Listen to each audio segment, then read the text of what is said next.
오늘 말씀을 시작하면서 여러분에게 다소 도전적인 질문을 좀 던져보겠습니다. 우리가 아이들이 제대로 밥을 못 먹고 다니고 분주하게 다니면 이런 질문 하잖아요. 요즘 밥은 먹고 다니니? 너 요새 밥은 좀 먹고 다니니? 이런 질문을 할 때가 있는데 좀 거기에서 차용해서 여러분에게 하고 싶은 질문은 요즘 기도는 좀 하고 사십니까?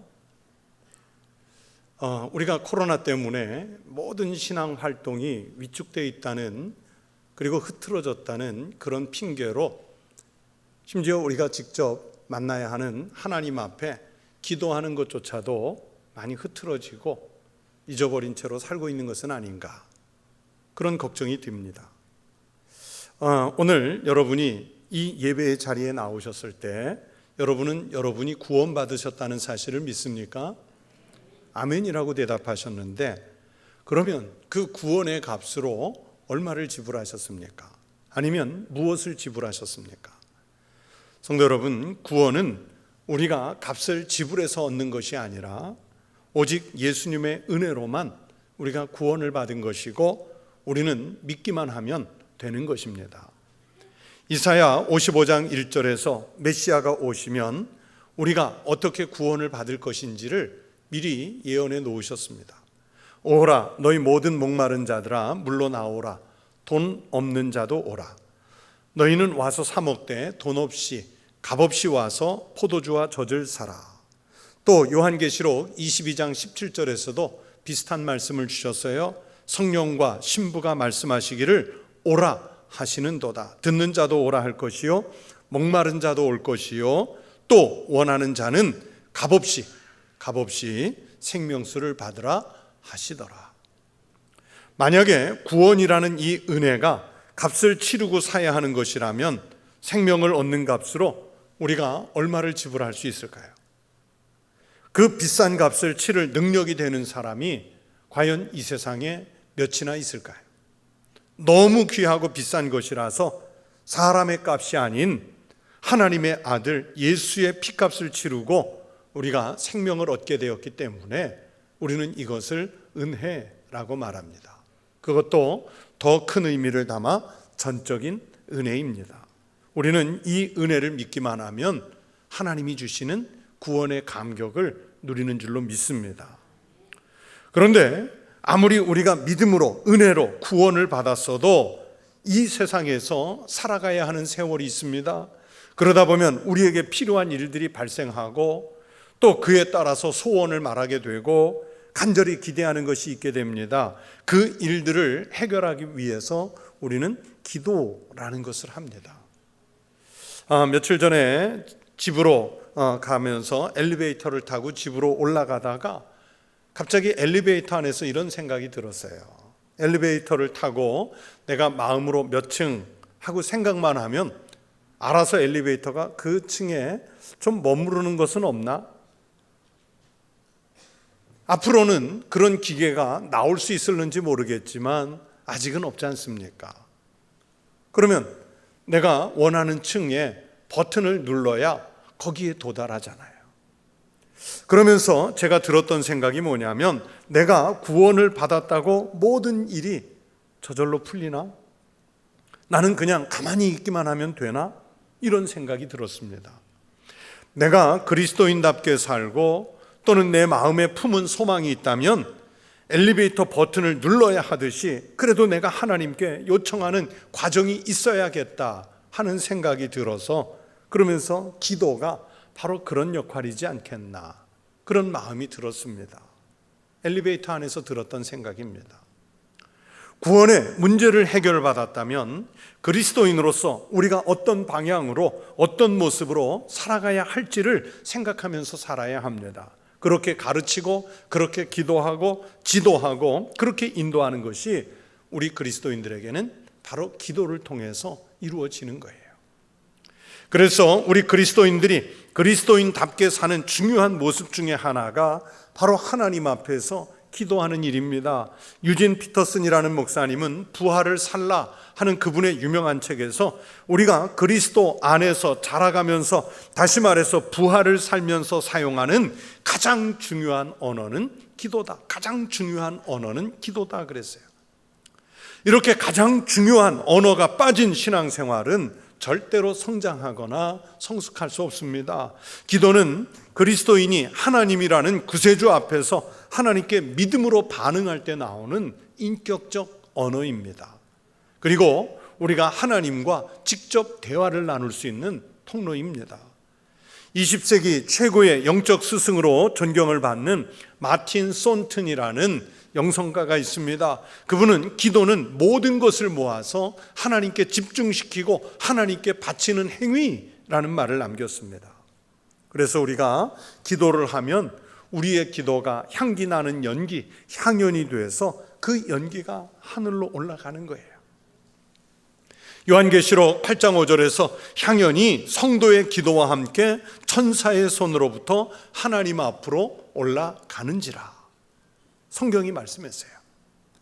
우리가 그리스도인으로 하나님께 우리의 소원과 삶을 향기처럼 땅에서 위로 올려 보내드릴 수 있는 것이 바로 기도입니다. 기도가 없으면 우리는 하나님 앞에 드리는 것이 없어요. 우리 신앙의 삶에서 반드시 있어야 하고 열심히 해야 하고 꼭 해야 하는 일이 그래서 기도입니다. 그래서 많은 목회자들이 성도들에게 가르칠 때 기도는 영혼의 호흡입니다. 기도는 그 영혼이 숨쉬는 것입니다. 이렇게 말하잖아요. 여러분 아시다시피 호흡이 끊어지면 죽습니다. 숨 쉬지 않으면 죽어요. 여러분 우리 신앙생활을 하면서 숨을 안 쉰 채로 교회 출입하면서 예수 믿는 사람이 얼마나 많습니까? 여러분은 기도를 통해서 숨을 쉬시기를 바랍니다. 여러분의 영혼이 숨을 쉬지 못하면, 즉 기도하지 못하면 그 신앙은 죽은 믿음이 되는 거예요. 오늘 본문은 사도 바울이 에베소 교회 교인들에게 편지를 보내면서 서론의 성격으로 에베소 교회 성도들을 위해서 자기는 중보 기도를 한다 하는 내용입니다. 바울이 에베소서에서 중요하게 사용하는 단어가 복을 준다, 감사하다, 기도하다라는 말인데 그 중에서 오늘 본문 말씀은 에베소 교회를 위해서 자기가 이런 내용으로 기도를 한다, 그런 내용의 말씀이에요. 성경에 단락들 앞에 제목이 붙어 있는 성경책을 가지고 계시다면 오늘 본문에는 바울의 기도라는 제목이 붙어 있는 것을 보실 수 있습니다. 사도 바울은요, 에베소 교회를 향해서 내가 이렇게 기도하고 있다고 하면서 에베소 교회 당신들도 같은 기도를 해줬으면 좋겠다, 그런 기대를 쓰고 있는 거예요. 여러분, 바울이 하는 이 기도는요, 어떻게 보면 우리 그리스도인들에게는 가장 기초적인 기도인 듯 하면서도 우리 일반 교인들이 하는 그냥 어떤 탐욕적인, 무조건 세상의 재물을 구하는 그런 기도가 아니라 매우 그 고차원적인 기도를 하고 있습니다. 그래서 오늘 이 본문을 통해서 우리도 바울과 같은 그리스도인의 심정이 돼서 그러면 우리는 하나님 앞에 어떤 기도를 드려야 되는가, 이것을 좀 배워보려고 합니다. 오늘 본문에서 사도 바울이 제일 먼저 언급하는 내용은요, 에베소 교회 성도들에 대해서 감사하는 기도부터 하는 거 있습니다. 15절 16절 말씀을 다시 보십시오. 이로 말미암아 주 예수 안에서 너희 믿음과 모든 성도를 향한 사랑을 나도 듣고 내가 기도할 때 기억하며 너희로 말미암아 감사하기를 그치지 아니하고. 여러분을 위해 내가 기도할 때 그랬죠? 감사를 그치지 않았다. 사도 바울이 지금은 에베소를 떠나 있지만 에베소 교회에 대한 소식을 계속 듣고 있습니다. 에베소 지역에서 교회가 커지고 영향력이 강해지고 있다고는 하지만 에베소라고 하는 이 도시는요, 여전히 로마 제국 내에서도 중요한 도시고 특별히 거대한 아데미 신전이 여기저기 서 있는 우상 숭배, 다신교 신앙 중심의 도시였습니다. 그런 도시에서 박해를 이겨가면서 신앙생활을 온전하게 잘하고 있다는 것은 이건 매우 놀라운 일이에요. 바울이 에베소에 대해서 이런 소식을 들으며 감사기도부터 합니다. 에베소 교회의 성도들이 그리스도를 믿는 믿음이 탁월한 것에 대한 감사하는 마음이죠. 주 예수 안에서 너희 믿음과 이렇게 말씀하시지 않습니까? 그리고 고난과 박해 중에도 성도들 간에 서로 사랑이 넘치는 마음이 지속되고 있음에 대해서 바울은 감사 기도를 하는 거예요. 모든 성도를 향하여 사랑을 나도 듣고, 이런 소식을 들으면서 바울은 기도할 때마다 에베소 교회를 기억하고 에베소 교회 성도들을 기억하는 거예요. 그런데 그 성도들을 생각하면서 제일 먼저 너희로 말미암아 감사하기를 그치지 아니하고, 이렇게 할 만큼 지금 바울은 성도들에 대한 감사의 마음을 하나님께 아뢰고 있습니다. 여러분, 목회자의 입장에서 생각하면 예뻐하는 사람이 누구겠습니까? 사도 바울도 가끔은 바울의 서신서들 보면 곳곳에서 자기를 버리고 떠난 사람에 대한 감정을 쏟아낼 때도 있고요. 또 반대로 고난 중에도 아랑곳하지 않고 자신과 함께 동행해 준 제자들에 대한 감사의 기도도 있고, 또 어떤 사람은 정말 필요해서 자기에게 속히 와줬으면 좋겠다 부탁하는 사람도 있어요. 그 중에서도 바울은 지금 에베소 교회와 성도들을 생각하면 신앙생활을 잘 견뎌주고 있는 성도들이 고맙고 감사해서 그들에 대한 감사의 기도를 하나님께 하고 있습니다. 한마디로 에베소 교회 교인들이 예쁘다는 거죠. 이것이 목회자의 마음이에요. 교인들 중에는 목회자의 근심거리나 또는 기도 제목인 사람들이 있습니다. 신앙생활을 열심히 하지 않고, 열심히 한다고는 하면서도 여기저기 다니면서 부딪히고 또 인색하고, 맡은 직분에 열심 내지 않고 조금만 손해될 것 같으면 회피하고 또 희생할 일은 이리저리 피해 다니는 그런 성도들은 목회자에게 근심거리예요. 반면에 어떤 성도는요, 목회자가 알아주지도 않아요. 또 어떤 성도는 주변에 있는 교인들이 그를 잘 알아주지도 못해요. 이름조차 기억을 못해도 자기 맡은 직분에 충실하고 봉사하는 일에 먼저 나서고 사람들을 보듬고 위로하고 격려하기 좋아하고 내 것을 내어 다른 사람 섬기고 하는 모습을 보여줍니다. 여러분, 그런 사람이라고 해서 뭐 속에 불만이 하나도 없고 목회자가 다 마음에 들고 내 주변에 있는 그리스도인 성도들이 다 마음에 들고 또 교회가 하는 일이 다 마음에 들고 교회 제도가 다 마음에 들어서 그렇게 일할까요? 아니겠죠. 주님을 믿는 순수한 믿음이 훨씬 더 크기 때문에 그렇게 할 수 있는 거예요. 여러분, 목회자나 교회 안에 함께 있는 다른 성도들에게 근심 어린 기도 제목을 안겨주는 교인이 아니라 목회자가 감사해서 또는 다른 성도들이 감사해서 하나님께 먼저 그들을 위해서 기도할 때마다 감사가 그치지 않는 성도 되시기를 축원합니다. 바울은 에베소 교회를 위해 기도할 때면 그래서 먼저 그들을 위해서 감사하다고 기도한 거예요. 여러분은 지금 근심거리 교인입니까? 아니면 감사의 기도를 받을 만한 교인입니까? 우리 청북교회 모든 성도들이 하나님 앞에서 에베소 교회 교인들처럼 이런 감사의 기도를 하나님 앞에 올려드릴 수 있는 성도들이 되시기를 축원합니다. 이렇게 사도 바울은 감사의 기도를 드린 후에 17절 말씀에서 성도들이 하나님이 구원자 되심을 고백할 수 있기를 위해서 기도한다 그랬어요. 우리 주 예수 그리스도의 하나님 영광의 아버지께서 지혜와 계시의 영을 너희에게 주사 하나님을 알게 하시고, 성도들이 하나님 알기를 위해서 기도한다는 말씀이에요. 18절에서는 너희 마음의 눈을 밝히사라고 말씀했습니다. 아마 이 마음이 강단에서 말씀을 선포하는 모든 목회자들의 마음과 같을 거예요. 저도 목회자로서 지금도 설교하고 있지만 새벽 시간에 주일에 또는 다양한 예배와 모임에서 하나님의 말씀을 선포할 때마다 후딱 지나가는 말씀이지만 그래도 성도들이 이 말씀을 놓치면 안 되는데, 이 말씀을 듣고 꼭 우리 예수님을 만나야 되는데, 구원의 감격을 꼭 느껴야 하는데, 말씀을 통한 하나님의 능력의 삶을 체험할 수 있어야 되는데, 이런 간절한 마음이 있어요. 여러분이 읽고 듣는 이 하나님의 말씀을 통해서 마음의 눈이 밝아지시기를 축원합니다. 여러분이 지혜와 계시의 영을 받으셔서 하나님을 꼭 알게 되시기를 축원합니다. 바울은 이렇게 성도들이 구원자이신 하나님을 알기를 위해서 자기는 기도한다는 거예요. 그러니 당신들도 기도하라는 거예요. 그러면서 오늘 본문의 마지막 부분인 20절부터 23절 말씀을 통해서는 성도들이 교회의 머리가 되시는 그리스도와 연합해서 교회의 지체가 되게 하신 하나님의 뜻과 성도들을 향한 하나님의 축복의 약속들에 대해서 깊이 깨닫게 되기를 기도하고 있습니다. 여러분에게 묻습니다. 우리 주님 예수 그리스도께서 우리 교회의 머리가 되신다는 사실을 믿으시는지요? 우리 교회가 주님의 몸이 되는 교회인 것을 믿습니까? 우리는 또 각각이 몸된 교회의 지체가 됨을 믿습니까? 그런데 우리는 사실 이 믿음과 상관없이 내 마음대로 신앙생활해요.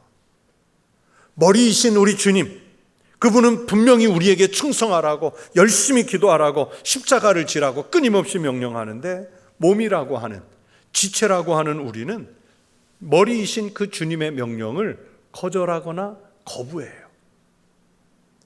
육신의 본능에 마음을 빼앗겨서 머리이신 그리스도의 권위를 우리가 부정한다고요. 22절을 보면 만물 위에 교회의 머리로 삼으셨다. 우리 그리스도의 권위를 인정하지 않습니까? 그리고 23절을 보세요. 교회는 그의 몸이니 만물 안에서 만물을 충만하게 하시는 이의 충만함이니라 말씀하잖아요. 우리가 그리스도가 머리이시고 교회는 몸이고 우리는 지체가 되었다는 것을 충만한 은혜의 힘으로 믿는 것이 아니라 반대로 우리는 자꾸 인간적 지식으로 믿으려고 하고 그러면서 자꾸만 믿음에 게을러지고 육신의 정욕대로 살려고 하는 죄의 본능에 더 마음이 끌리는 경우가 많이 있습니다. 아직도 그것은 우리 교회 안에 또는 우리 신앙 안에 충만한 기운이 없다는 뜻이며 또 개인의 신앙의 삶 안에 은혜가 충만치 못하다는 뜻이에요. 바울은 그래서 에베소 교회, 지금 당신들이 잘하고 있지만 더 충만한 은혜 안에 머물기 위해서 그렇게 기도하자, 이것을 기도 제목 삼자, 그걸 얘기하는 거예요. 다시 18절에 너희 마음의 눈을 밝히사 라는 말씀으로 돌아가면 이 본문 말씀에 마음의 눈이라고 하는 것은 우리 인간적으로 가지고 있는 육신의 눈, 이 두 개의 눈이 대조가 됩니다. 야고보서에서는 이 육신의 눈을 안목의 정욕이라고 표현했어요. 여러분, 아담이 타락해서 원죄를 지은 후부터 우리 인간은 두 개의 눈을 갖게 됐습니다. 하나는 하나님을 보고 하나님의 뜻을 헤아려 보려는 마음의 눈, 이 마음의 눈은 영적인 눈, 즉 영안이에요. 그리고 반대로 다른 하나는 내 육신의 본능이 보고 싶어하는 육신의 눈입니다. 안목의 정욕이에요. 우리가 신앙의 삶을 살면서 점점 발달시켜서 봐야 하는 것은 영의 눈, 마음의 눈인데 마음과 다르게 우리의 본능은 자꾸만 세상의 것을 보게 만들지요. 쾌락을 보게 합니다. 욕심을 보게 합니다. 솔로몬 왕이 처음에는 하나님을 잘 섬기다가 이제 그가 극심하게 타락한 다음에 했던 고백이 있습니다. 자기가 마음에 먹었던 일, 자기 육신의 눈으로 보고 싶었던 일들을 다 했다, 그렇게 말했습니다. 마음에 일어난 생각대로 했다는 것, 눈에 보고 싶은 것을 다 봤다는 것은 하나님 없는 삶을 살았다는 얘기예요. 본능에 충실한 삶을 살았다는 얘기예요. 사도 바울이 에베소 교인들이 마음의 눈이 좀 밝아져서, 즉 영안이 열려서 무엇을 보기를 기대했을까요? 그것은 바로 이제 말씀드릴 세 가지 기도 제목을 보기를 원했던 거예요. 그 첫 번째는 그의 부르심의 소망이 무엇이며, 즉 하나님의 부르심의 뜻을 알기를 원했다는 말씀입니다. 여러분의 소망은 무엇입니까? 예수 믿기 전에는, 주님을 만나기 전에는 그저 나 하나 잘 먹고 잘 살다 가는 것이었겠죠. 그러나 주님께 부름을 받은 다음에 갖게 되는 영광스러운 소망은 하나님께서 나를 부르신 뜻이 무엇인지를 알아서 그 소망을 이루는 삶을 사는 것입니다. 하나님께서 여러분을 불러서 그리스도인 삼으신 것은 분명히 여러분을 향하신 하나님의 뜻이 계시기 때문인 줄로 믿습니다. 하나님께서 왜 나를 예수 믿게 하셨을까? 왜 나를 천국교회에 출석하게 하셨을까? 왜 나를 오늘도 살려두고 계실까? 묻고 또 물어서 마음의 눈을 여시고 그 소망을 발견하고 그 소망을 기도하면서 이루어가는 삶이 되시기를 축원합니다. 그냥 때가 되면 교회나 왔다 가는 그런 교인이 아니라 하나님께서 나를 부르신 뜻을 알고 하나님의 그 소망을 함께 이루는 삶을 살기 위해 주님 앞에 무릎 꿇어 기도하는 성도 되시기를 축복합니다. 또 두 번째 기도 제목은 성도 안에서 그 기업의 영광의 풍성함이 무엇이며 즉 이 뜻을 깨닫게 되기를 바울이 기도하며 에베소 교회 교인들에게도 동참을 요구하는 거예요. 여러분, 이 본문 말씀에서 그 기업이라는 것은 성도들이 하나님 나라에서 차지할 기업이기도 하고 또 성도들이 이 땅에서 협력해서 이루어야 할 하나님의 기업이라고도 합니다. 우리가 장차 하나님 나라에서 받을 은혜의 상급이기도 하고 우리가 이 땅에 사는 동안에 이루어 가야 할 그리스도의 나라가 그 기업이기도 합니다. 예수를 잘 믿으면 우리가 누리는 은혜 중에 은혜는 뭐냐면 풍성한 삶을 산다는 거예요. 예수를 모르는 사람들을 보세요. 아무리 넉넉한 환경을 만들어줘도요, 그들은 항상 모자란다고 그래요. 부족하다고 그래요. 늘 불만이 가득하죠. 자기 환경을 탓합니다. 원망이 가득합니다. 그러나 우리 믿는 사람들은 없는 중에도 감사하죠. 오늘 내가 사는 삶에 대해서 만족하고 감사합니다. 고난 중에도 감사합니다. 남들보다 나은 삶을 살게 해주셨다고 감사합니다. 안 믿는 사람들이 보면 도무지 이해할 수 없는 나쁜 환경에 빠져들었어도 그곳에서도 감사를 찾아낼 수 있는 게 우리 그리스도인이거든요. 여러분, 누가 풍성한 삶을 사는 사람입니까? 하나님 앞에 기도를 하면서 지금 내가 하나님 은혜를 누리며 감사하는 성도가 바로 풍성한 삶을 사는 사람인 줄로 믿습니다. 그래서 바울은 에베소 교인들이 그 기업의 영광의 풍성함이 무엇인지를 깨닫기를 기도하면서 당신들도 그렇게 기도하라고 말하는 거예요. 우리 청북교회 성도들이 바로 이 성경의 말씀처럼 감사가 넘치는 풍성한 삶을 살아가시기를 축원합니다. 모자란 중에도 감사하고 고난 중에도 감사한 삶을 살아서 하나님 나라의 기업도 그 기업도 풍성하게 누릴 수 있는 모든 성도 되시기를 축복합니다. 또 세 번째 기도 제목은 19절에서 그의 힘의 위력으로 역사하심을 따라 믿는 우리에게 베푸신 능력의 지극히 크심을 어떠한 것을 너희로 알게 하시기를 구하노라, 너희로 알게 하시기를 기도하노라, 그렇게 말씀하는 거예요. 바울이 교인들이 깨닫기를 바랐던 크신 하나님의 능력은 다른 게 아니에요.